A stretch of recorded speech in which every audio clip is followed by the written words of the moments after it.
I want to welcome you all here this afternoon to the European Parliament here in Brussels, and I'm delighted to be hosting a delegation of representatives of the fishing industry and coastal communities. And we're going to be spending the next 2 days engaging with politicians within the European Parliament and senior level within the EU Commission. What we want to be doing is be articulating the case for Ireland's fishing fleet to be allocated a fair share of the fish from our own waters. So I want to firstly welcome our panellists and introduce them. I have here Brendan Byrne of the Irish Fish Processors and Exporters Organisation, Pat Murphy of the Irish South and West Fish Producers, E. O'Donnell of the Irish Fish Producers Organisation, and my good colleague and friend, Deputy Pádraig McLaughlin, who is Sinn Féin's fishing spokesperson. So maybe, what we'll do is we'll open it up to our sectoral representatives, maybe start with yourself, Brendan. So, what is the importance of, who do you represent and what is the importance of why we're out here? Well, I represent the processors and exporters. There's 160. We have 800 million euros of exports from that sector.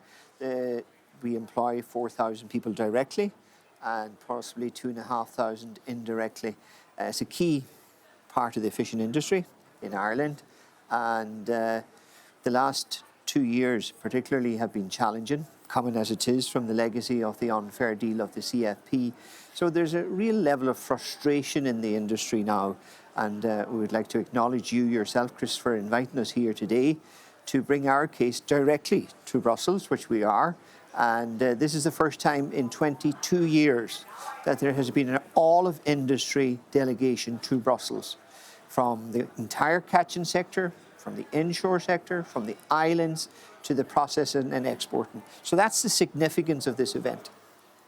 Well, that's good to hear indeed, Brendan. And Pat, from the perspective of the South and West fish producers, it's very important that we engage, your group engages with the Commission.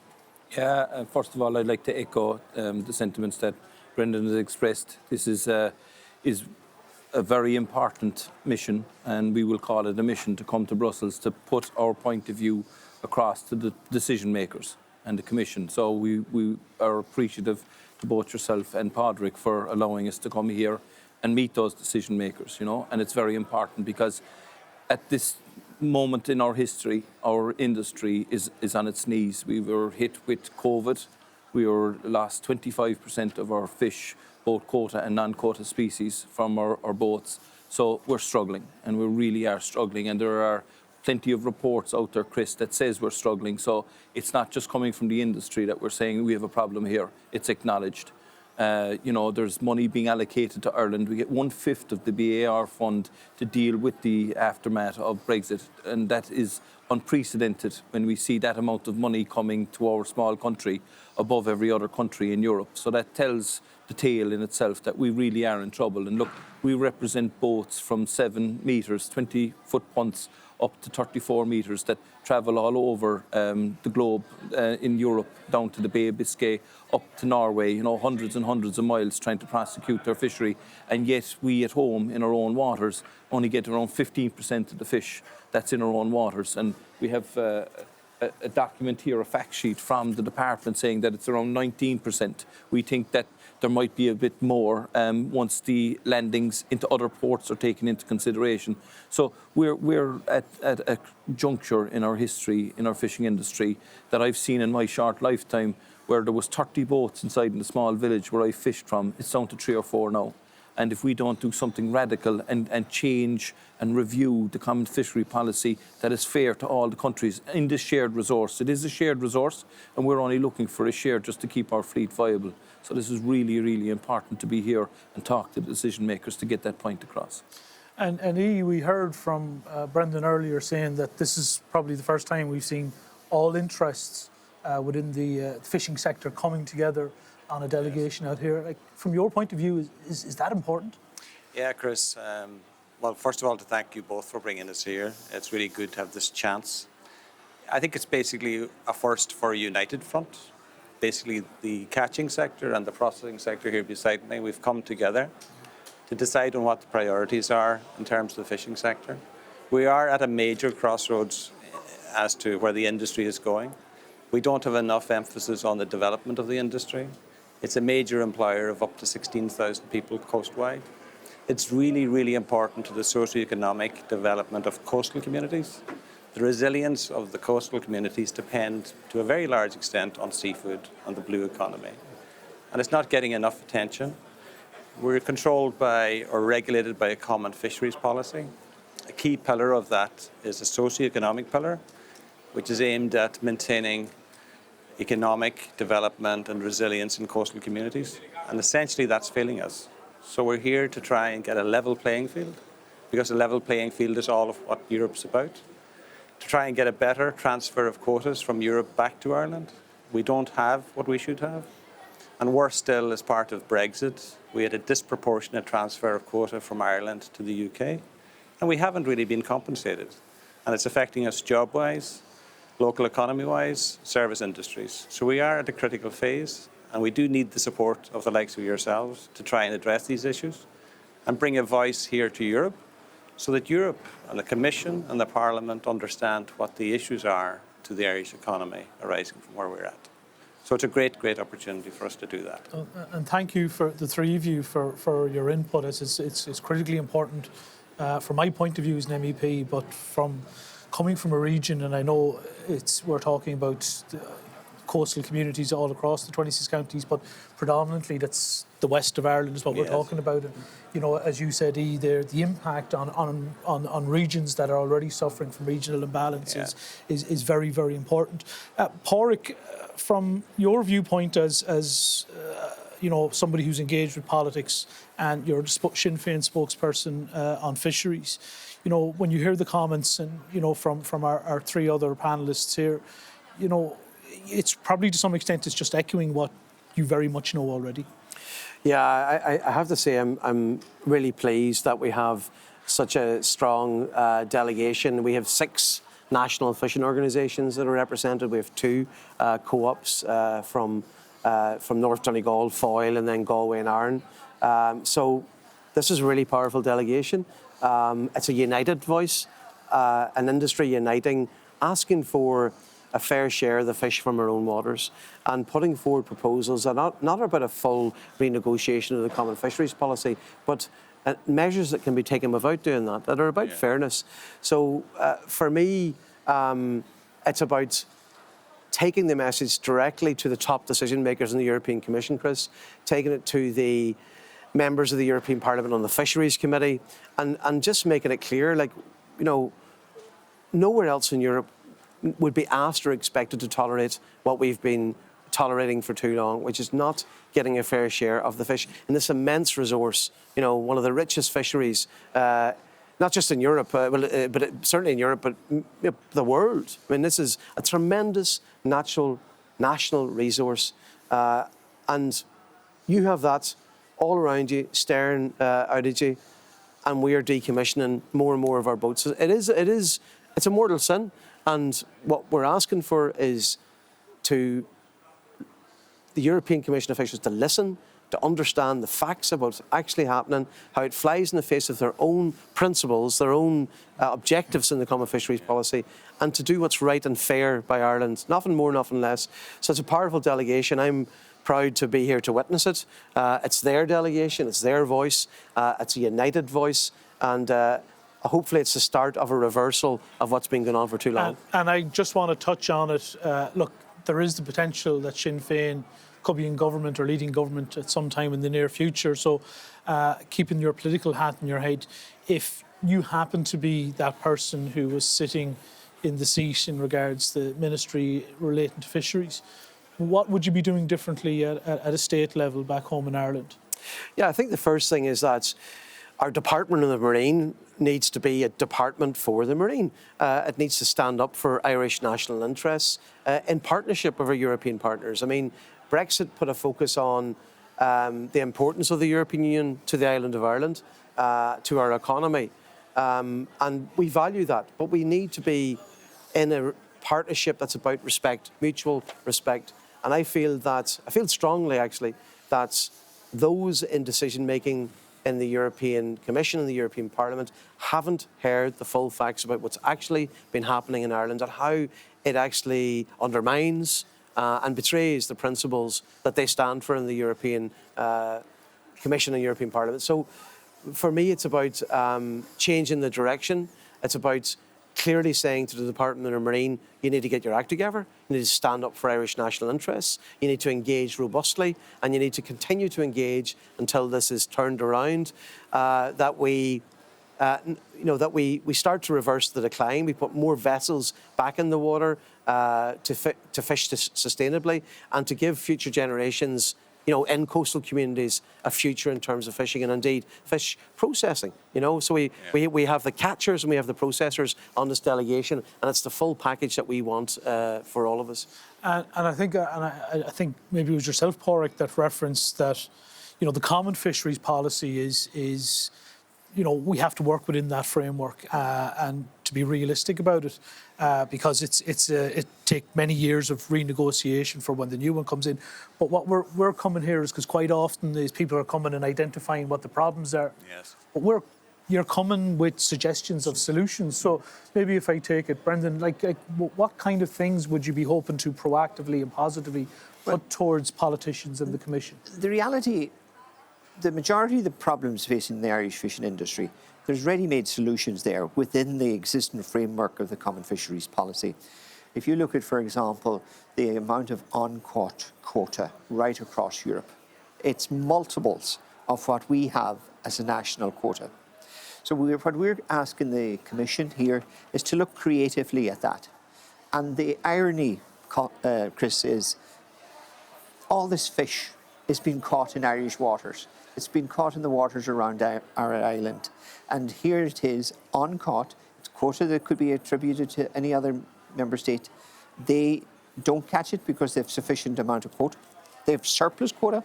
So we're going to make a case that in light of Brexit and in light of the severe hit that the Irish fishing industry has taken, that's the first thing we need to look at, restoring fairness and balance and equality in that regard. And the second aspect that we need to look at is the EU have used fish as a trade commodity in terms of blue whiting, in terms of mackerel. For example, in mackerel, 15.6% of the total amount of mackerel is traded in a trade agreement to appease car manufacturing in Germany. Those mackerel come from Irish waters. In terms of blue whiting, over 300,000 tonnes of blue whiting is caught in Irish water each year, and is a trade agreement with the Norwegians. But at the same time, our quota is only 28,000 tonnes. So we're the meat in the sandwich. Time and time again, the fish and the stocks around our island are traded off as sweetheart deals to appease other parts of this institution here, be it trade with Norway, trade with Germany. It's time someone calls halt to that. We are suffering as an industry. In the 49 years that we've been in the EU and the EEC, the industry is in permanent decline, none more so than the last 10 years. In the last 10 years alone, the processing industry in Ireland has gone from the top 5 to the bottom 3 and is projected to fall further. And we are here saying, quite simply, the common fisheries policy is based on a level playing field, equality for all, and especially for those coastal states that have zonal attachment. None of those principles are being applied to Ireland. None of those principles have ever been applied to Ireland. And it's time to call halt to it. And Pat, the point was made there that, quite often the fishing industry is collateral damage in wider negotiations. And we've seen that most recently, obviously, where the fishing industry caught it fairly hard and heavy regarding the whole Brexit negotiations. So what would you be coming proactively and trying to suggest to the senior Commission officials we'll be meeting? Well, look, the whole reason why we're here and Europe is here is because the fish that are in our waters is considered a shared resource. Historically, fleets from other parts of Europe came in to the waters around our coastline and shared our resource. But now it's not equal. And our fleet is not equal access to the fish and equal opportunities to the resource that we have in our waters. We have the most sensitive, biologically rich waters in Europe now. And that is without a shadow of a doubt now that the UK has left. We have 29% of the water and we have around 5% of the fish. And we are not getting enough fish of our own resource to survive. It's that simple, Chris. And we have the data to show that there is a way to solve this problem. And it's when other countries don't utilise the share of fish that they're being given under the current rules that this can be reallocated back to countries who need it. We, in our organisation, brought this concept when the landing obligation came in first. And what we wanted for wasn't, instead of an increase to all the different countries in the share ratio, we wanted that increase to be pooled into a separate pot so that any country that could look for this fish would get it. We have countries already that the European Union have decided to allow them to access all the other types of fish that they have by giving them 6% of the fish they don't have from the European Union. So we all contribute to a pot. Now, there's a deal made in that you get it, you swap it for other fish. Like, we have areas where we try and swap fish out, but we get a better rate back to keep our fleet going. It's something like that we're looking for. We're not looking for something to be taken off somebody. We're looking for what is set out in the document here, which is accepted in other areas, like Brendan has outlined. Other countries outside of the EU are catching massive amounts of fish that are in EU waters, and they also are increasing their own share on the likes of mackerel. But if you turn that around, we have the same rights as them then under the same arguments. Now, we're not demanding fish, we're not threatening to have fish, but what we are looking for is a fair share of the resource, and that can be done because each country can only carry forward 10% of their quota that they don't catch in the year, only 10%. And we have data going back consistently over 5 and 6 years of key stocks that certain countries with massive amounts of fish are only catching 70%. So there's 20% of a margin there that could be reallocated. Okay, and Eve, you know, Yes. what Brendan and Pat are saying sound like very sensible suggestions. So I presume from the processors and exporters' point of view, there wouldn't be too much disagreement. No, obviously, well, Brendan represents the processors and exporters, but we work together, the IFPO, with them on the catching side. I think the really important thing here is we're at a perfect storm situation. We're in a bit of a crisis. They want to decommission a third of our demersal fleet, 30% of our boats to be decommissioned, and we're sitting on top of this massive resource of protein on the west coast of Ireland, all around the coast. It doesn't make sense. We need to realise we have loads of opportunities. We have very modern fleets. We have very good fishermen. We have a very strong culture along the coast of catching fish, not just on the west coast, but from Clogherhead all the way south to Wexford to West Cork, right up to the north of Donegal. But they need to be supported at government level.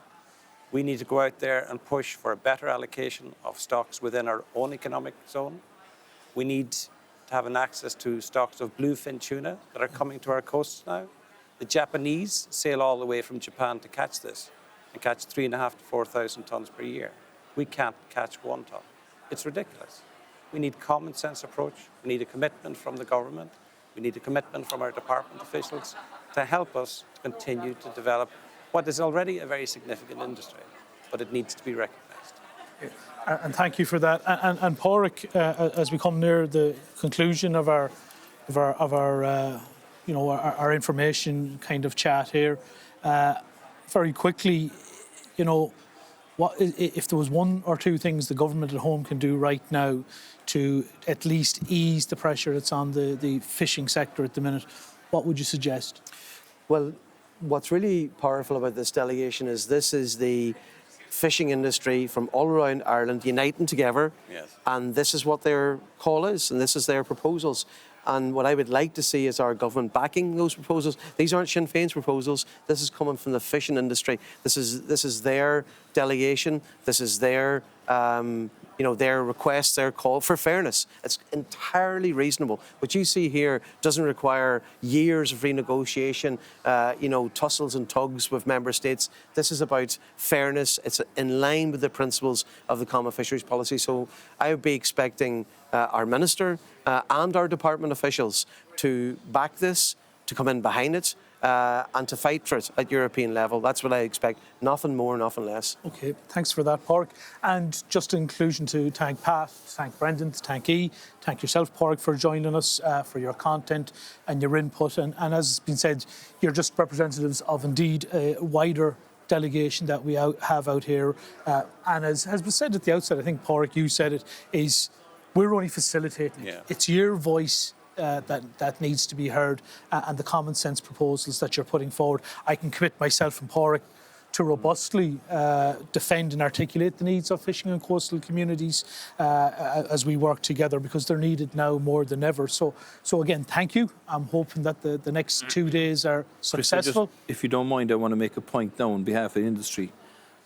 Genuinely, a lot of the fishermen outside there now, they're at the lowest ebb. You know, their morale is on the floor. So the likes of this that they see us coming out and you facilitating this is like a moral boost for them. Yeah. It gives them some small semblance of hope. So for that, we do thank yourselves and the Sinn Féin party for making this happen, because it's really important that this happens and more of it happens. No, we're more than pleased to do so. But like I said, is our key jobs to facilitate, is to open that door for you and to make sure as many of you come through it as possible, and to amplify your voices as much as we possibly can. So I'm looking forward over the weeks, the months, and indeed the years ahead that we build a good, close relationship, and we ensure the line of communication between yourselves and the decision makers within the Commission is as strong as we possibly can be. So with that, I want to thank you, viewers, for joining us, and Gura Maigh Galéir. Good, Mike. Pádraig. Thank you, Dean.